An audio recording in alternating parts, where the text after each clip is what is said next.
Всем хай! Это вторая часть моего гайда про Сабнатика. Спасибо за актив и за комментарии. Также ребята меня без подписки смотрят 100%, но это вообще не дела.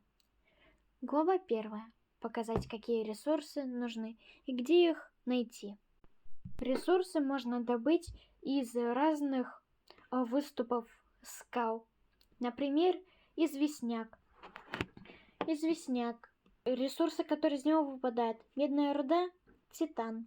Биом, в котором он находится, это безопасные отмели, затерянная река, лес водорослей, неактивная лавовая зона, большой риф, тройное плато, редкий риф, горные пещеры, пещеры леса водорослей, пещеры леса грибов. Песчаник, он выглядит гладким камушком. Из него может выпасть серебряная руда, золото, свинец.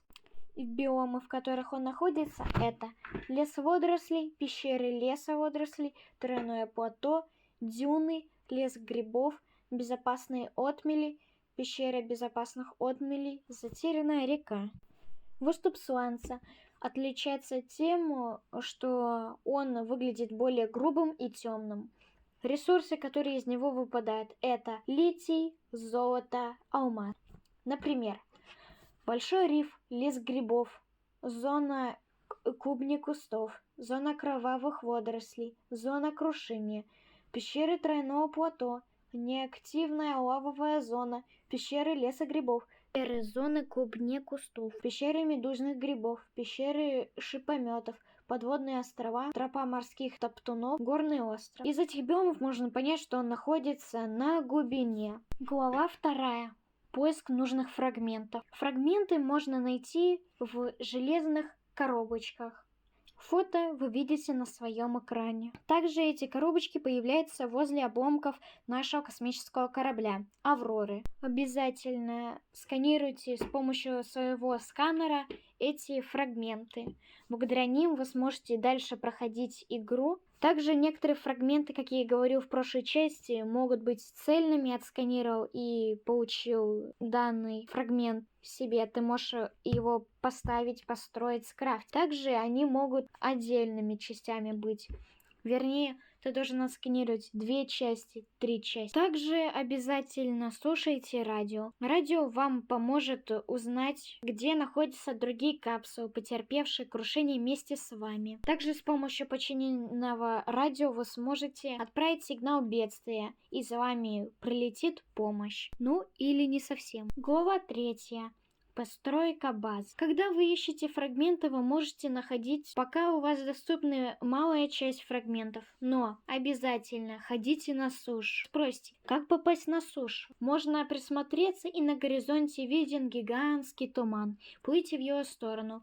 От базы не бойтесь, что далеко отплываете. Опасайтесь на острове пещерных пауков. Они могут на вас прыгать, они очень шустрые и быстрые и умирают от ножа с 4 ударов. Также вы можете встретить в пещерных системах острова выступы сланца, про которые я говорил ранее в 1 главе. Также там есть 2 таких туманности, про которые я говорил сейчас. Первая туманность в сторону носа Авроры, а другая противоположно находится. На противоположной несколько разных баз. Надо поискать базы Дегази, и вы сможете найти грядки, многоцелевые комнаты, обсерваторию и разные растения, которые вы сможете посадить. Поэтому обязательно ходите на сушу. И опять же, остерегайтесь пещерных пауков. Сейчас вы будете видеть на экране, как выглядит база. Но обязательно поставьте солнечную батарею. Ведь благодаря солнечной батарее у вас будет вырабатываться кислород и будет светлее в базе. Также старайтесь везде не лепить окна. С каждой пристройкой или с каждым окном у вас